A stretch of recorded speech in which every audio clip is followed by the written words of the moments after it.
Corona की रोकथाम के लिए लगातार कांग्रेस पार्टी भी कार्यरत है। वहीं कांग्रेस पार्टी की तरफ से राजधानी लखनऊ के अलग अलग इलाकों में सैनिटाइजेशन के लिए आज टैंक रवाना किया गया है। बता दें कि कांग्रेस के वरिष्ठ नेता पीएल पुनिया ने हरी झंडी दिखाकर टैंकर्स को रवाना किया है। पीएल पुनिया ने अपने गोमती नगर आवास से टैंकर्स को रवाना किया है। कांग्रेस के वरिष्ठ नेता पीएल पुनिया ने सरकार पर हमला भी बोला। उन्होंने कहा, नो टेस्टिंग नो कोरोना की राह पर अब बीजेपी सरकार चल रही है। संक्रमण पर रोकथाम करने के बजाय लगातार बीजेपी सरकार आंकड़े छुपा रही है। हमारे साथ मौजूद हैं कांग्रेस के वरिष्ठ नेता पीएल पुनिया जी। हम उनसे बात करेंगे। आज यहाँ पे सैनिटाइजेशन के लिए टैंकर की शुरुआत की गई है और आज यहाँ पे सैनिटाइजर के लिए टैंकर की शुरुआत। देखिए, national student union of India ये कांग्रेस पार्टी की छात्र संगठन है। उसके नेशनल कोऑर्डिनेटर प्रणव पांडे, उनके द्वारा ये कार्यक्रम आयोजित किया गया है। अभी 2 टैंकर यहाँ से रवाना हुए हैं और लखनऊ में 3 क्षेत्रों को चिन्हित करके, इसमें पूरा गोमती नगर है और आलमबाग है, महानगर है, यहाँ पर सैनिटाइजेशन का प्रोग्राम हो रहा है। तो जगह जगह पर सैनिटाइज घरों को करेंगे, दुकानों को करेंगे, बाज़ारों को करेंगे और प्रणव पांडे जी के द्वारा ये सराहनीय काम है। कोरोना को रोकने में एक सहायक होगी। एक बड़ा अभियान के अंतर्गत ये सब पूरा काम हो रहा है, तो ये बहुत अच्छा है। और इससे पहले केवल यही नहीं, इससे पहले भोजन वितरण करने का काम और ऑक्सीजन सिलेंडर उपलब्ध कराने का काम भी ये कराते रहे हैं।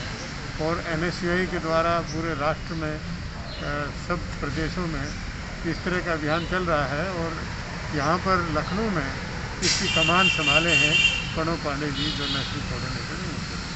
सर, कांग्रेस लगातार कोरोना कर रही है। अभी दवाइयाँ वितरण की शुरुआत की है, वो कैसे कर रहे हैं? गाँव में सक्रिय कर रहे हैं। देखिए, ये हमारी राष्ट्रीय महासचिव श्रीमती प्रियंका गांधी जी, उनके आदेश पर, उनके निर्देशन पर, उनके मार्गदर्शन में दवा वितरण करने का काम और ये ब्लॉक स्तर पर दवाएं उपलब्ध करा दी गई हैं, जो सब जगह चले गए हैं।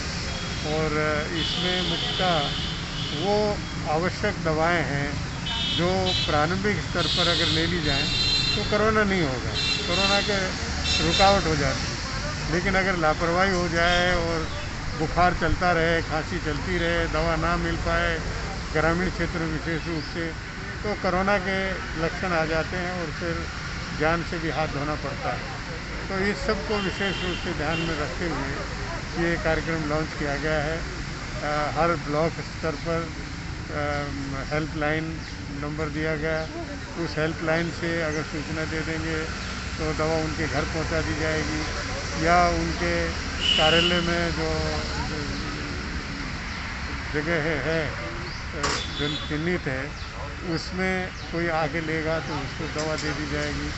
तो वो भी बड़ा काम है और वो सेवा सत्याग्रह के नाम से उस कार्यक्रम को रखा है। और कांग्रेस पार्टी ने दिशा दी है पूरे देश भर में। हमारे राष्ट्रीय अध्यक्ष श्रीमती सोनिया गांधी जी निरंतर प्रदेश अध्यक्षों को और पार्टी के पदाधिकारियों को कहती रही हैं, निर्देश देती रही हैं कि संकट की घड़ी में लोगों का साथ दें। जो विशेष रूप से जो आमजन है, उनको लगना चाहिए कि वो उपेक्षित नहीं है। हर हालत में जो अगर दवाओं की आवश्यकता है तो दवाएं उपलब्ध कराएं, अगर ऑक्सीजन की उपलब्ध कमी है तो ऑक्सीजन की व्यवस्था कराएं, और अगर भोजन की ज़रूरत है तो भोजन उपलब्ध कराएं। तो ये सब कार्यक्रम हमारे राष्ट्रीय अध्यक्ष श्रीमती सोनिया गांधी जी के निर्देशन पर और उत्तर प्रदेश में हमारी राष्ट्रीय महासचिव श्रीमती प्रियंका गांधी जी के मार्गदर्शन में ये कार्यक्रम चल रहा है। सर, सरकार कह रही है कि कोरोना पर हमने काबू कर लिया, टेस्टिंग भी बंद कर दिया है, लेकिन इस पर क्या? देखिए, नो टेस्टिंग नो कोरोना, जब टेस्टिंग ही नहीं होगी, केसेस ही नहीं होंगे, दिखाई नहीं देंगे, तो बताएंगे कि साहब हमने बड़ा काबू पा लिया है कोरोना को। तो ये फर्जी फिगर्स हैं, फर्जी फिगर्स दिखा रहे हैं, जानबूझ के उनको फिगर्स को दबाया जा रहा है, आंकड़े दबा के बताए जा रहे हैं। और जगह जगह पर अगर जाइए, गांव-गांव में कोरोना है, लोगों की मौत हो रही है, हॉस्पिटल में जा रहे हैं, और ये सिलसिला रुक नहीं रहा है। हालांकि पूरे देश भर में कोरोना की फिगर्स कम हुई हैं, लेकिन जो इतना दिखाया जा रहा है उत्तर प्रदेश में, उतने भी कम नहीं हैं और काफ़ी हैं। और जो अनेक स्रोतों से जो सूचनाएं आ रही हैं, वो बता रहे हैं कि आंकड़े जो सरकार के द्वारा बताए जा रहे हैं वो कम है, कम दिख रहे हैं। धन्यवाद। ये थे हमारे साथ कांग्रेस से वरिष्ठ नेता उन्होंने आज जो है सैनिटाइजेशन के लिए लखनऊ के अलग अलग क्षेत्रों गली मोहल्लों के लिए आज टैंकरों का शुभारंभ किया। मीडिया से मैं सूरज कुमार।